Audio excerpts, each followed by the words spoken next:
Bismillahirrahmanirrahim. Assalamualaikum warahmatullahi wabarakatuh. Alhamdulillah, segala puji bagi Allah Subhanahu wa ta'ala. Salatan wa salaman ala Rasulillah. Salawat dan salam pada Rasulullah Muhammad sallallahu alaihi wasallam. A'udzu billahi minasyaitonir rajim. Faminan nasi man yaqulu rabbana atina fid dunya wa ma lahu fil akhirati min khalaq. Wa minhum man yaqulu rabbana atina fid dunya hasanatan wa fil akhirati hasanatan wa qina 'adzabannar. Wa qala an-nabi sallallahu alaihi wasallam, man kanatil akhiratu hammahu jama'a lahu shamlahu wa ja'ala Allahu binahu fi qalbihi wa atathu ad-dunya wa hiya raghimatun wa man kanatid dunya hammahu farraqa alayhi shamlahu ja'ala Allahu faqrahu baina 'ainayhi walam ya'tihi minad dunya illa ma qaddara lah. Rawahu Ibnu Majah. Judul nasihat kita di subuh yang sangat mulia ini adalah antara pecinta akhirat dengan pemburu dunia. Berdasarkan dari hadis yang kita bacakan tadi, di sana Rasulullah sallallahu alaihi wasallam menggambarkan ada dua hal yang sangat berbeda. Mereka yang tujuan hidupnya untuk akhirat, maka di sana Allah Subhanahu wa taala akan memberikan kepadanya 3 kenikmatan. Barang siapa yang hidupnya hanya untuk dunia, maka di sana Allah Subhanahu wa taala akan memberikan 3 bentuk siksaan. Maka oleh karena itu jamaah rahimakumullah, semoga kita menjadi hamba-hamba yang cerdas. Kita hidup di dunia, tapi target terbesar kita adalah akhirat nantinya. Mari kita lihat mereka yang menjadikan akhirat sebagai tujuannya, maka Allah Subhanahu wa taala akan memberikan 3 kenikmatan. Man kanatil akhiratu hammahu jama'a lahu syamlahu, maka akan dimudahkan segala urusannya. Wa may yattaqillaha yaj'al lahu min amri yusra. Orang-orang yang bertakwa kepada Allah akan dimudahkan segala urusannya, akan diberikan ketenangan dan kedamaian di dalam hatinya, akan diberikan keharmonisan dan kasih sayang dalam rumah tangganya, akan dimudahkan urusan bisnisnya, akan diberikan kenikmatan saat dia diberikan pangkat dan jabatan. Semua itu digunakan dalam rangka mencari ridho Rabb-Nya.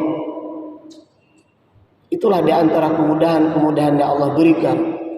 Ketika tujuannya akhirat, maka dunia akan dimudahkan segala urusannya. Yang kedua, wa ja'ala Allahu ghinahu fi qalbihi. Ketika akhirat menjadi tujuannya, maka Allah berikan nikmat kekayaan di dalam hatinya. Dalam sebuah hadis riwayat Muslim, Rasul bersabda, kekayaan yang hakiki bukanlah dengan melimpahnya harta, melainkan kekayaan hati. Imam Al-Manawi menyebutkan maksud daripada kekayaan hati adalah dia ridha, puas, dengan penuh qanaah menerima semua pemberian yang Allah berikan kepadanya, sehingga dalam hatinya senantiasa muncul rasa puas rasa cukup, berapapun nikmat yang dia nikmati itu memberikan kedamaian dalam dirinya. Apapun pangkat dan jabatan yang dia miliki itu mendatangkan kedamaian dalam dirinya. Harta yang dia miliki menjadikan dia lebih terarah dalam melakukan berbagai macam kebaikan. Nikmat yang ketiga, orang-orang yang menjadikan akhirat sebagai tujuannya adalah wa atatu dunya wa hiya raghibatun. Dunia datang kepadanya dengan tunduk. Ibnu Al-Jauzi beliau mengartikan bagaimana dengan makna dunia. Dunia itu adalah bagaikan bayangan. Ketika kita mengejarnya, maka dia akan lari dari diri kita.